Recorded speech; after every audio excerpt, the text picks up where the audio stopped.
Yes, sir. Good morning. We're going to call to order the City Council special meeting for Thursday, August the 15th. First item on the agenda is public comment. Do we have anyone in the audience that would like to comment? Hearing none, we're going to go ahead and move it on to item number 3, the consent agenda, 3A. Consideration of an action on authorization of a joint election agreement and contract for election services with Fort Bend County for the November 5th, 2024 election. And that's going to be presented by Miss Ashley Newsom, our Deputy City Secretary. Ashley? Got a motion? Well, let me get the motion. Who's got the second? Stewart, you got the Jacobson, who had the second? Dermolli, got it. Go ahead and vote at this time. And it passes. We have Ms. Lane, Councilmember Lane's absent, so it passes 6-0.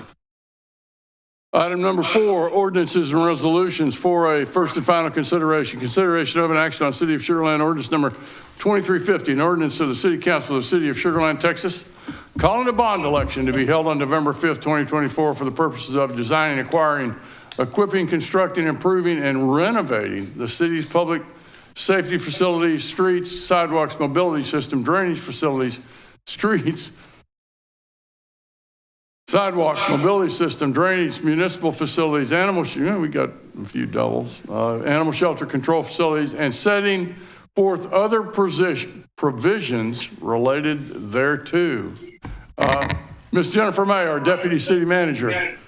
Good morning. I'm here on behalf of a very large team, many of whom are in the audience today, but I do want to acknowledge 2 people who are here in the audience, Joe Morrow, our financial advisor with Hilltop, and Justin Hicks with Hunt and Andrews Kurth, who's serving as our bond counsel.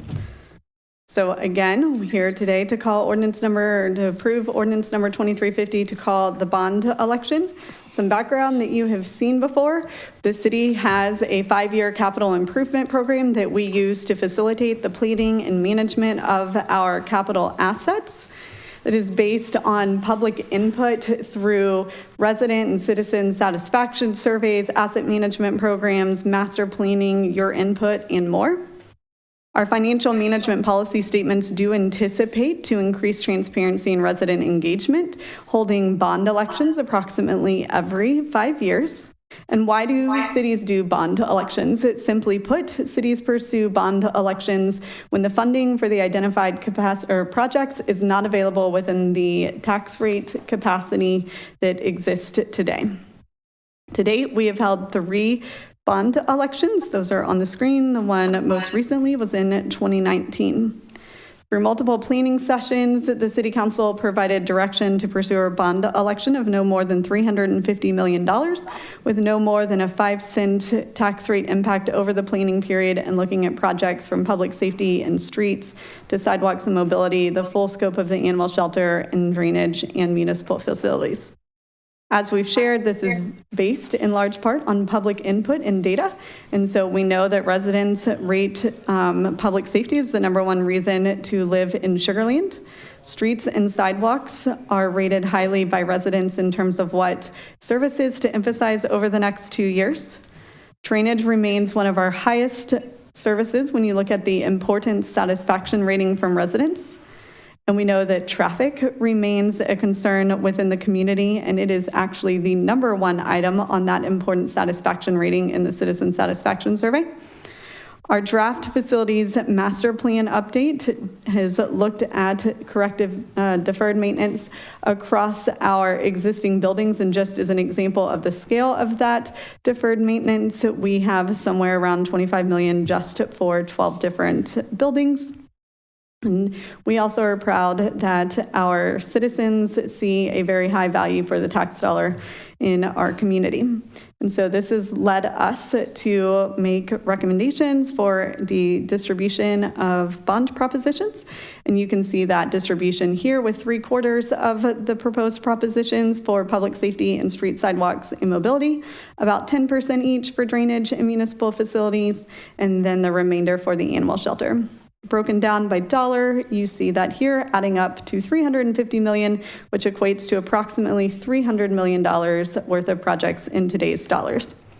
This is an approximate project capacity by fiscal year. It is subject to annual change.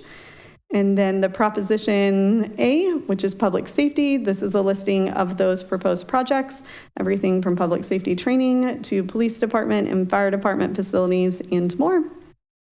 This is the thorough proposition language that is included in the ordinance. And then the simplified ballot language, which focuses again just on public safety facilities generally, including some of those examples that I mentioned.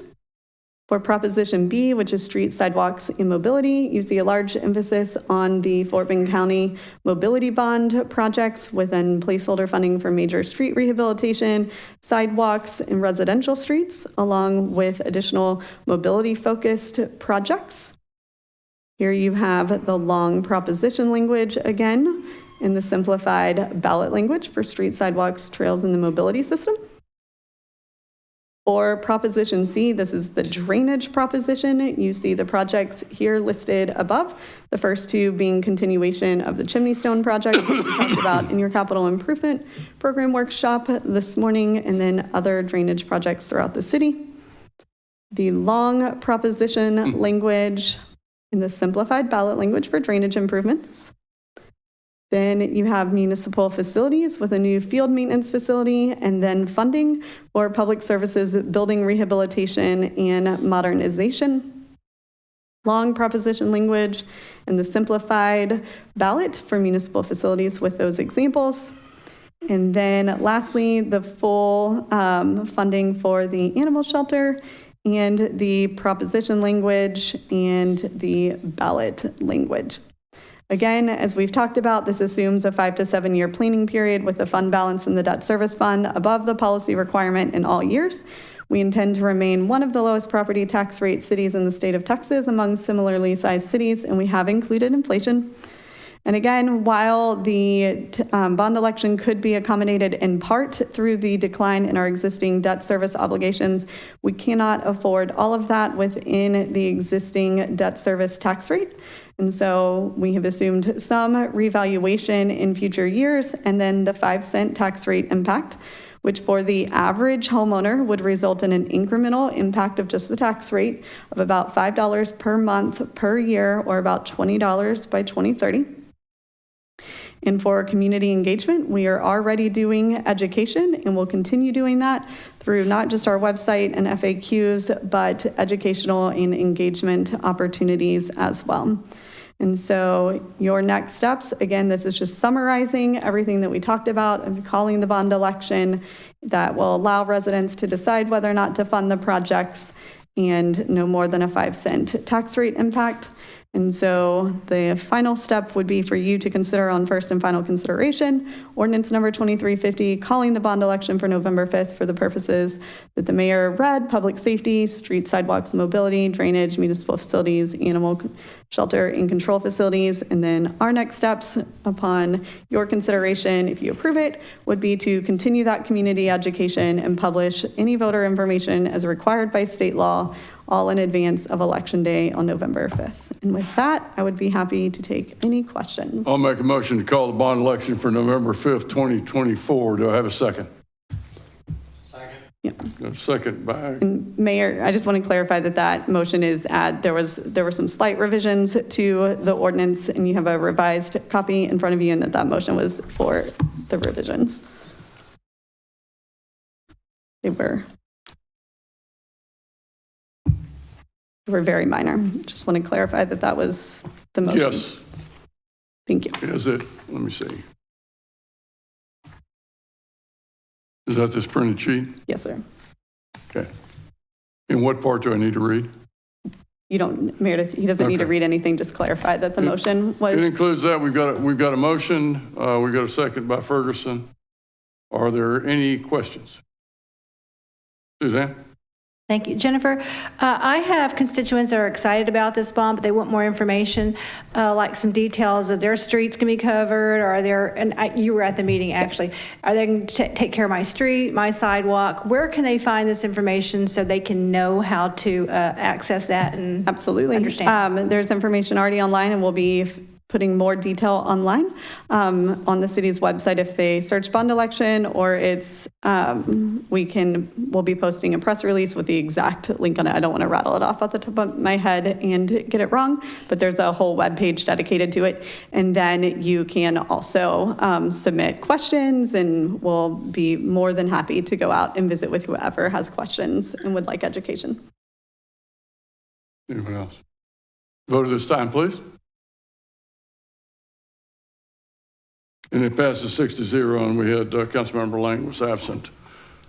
This time we're going to move to item number 5, closed executive session.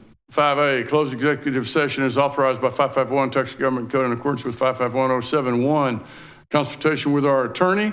We're going to take a brief recess, and we will reconvene in the council dining room. Thank you all.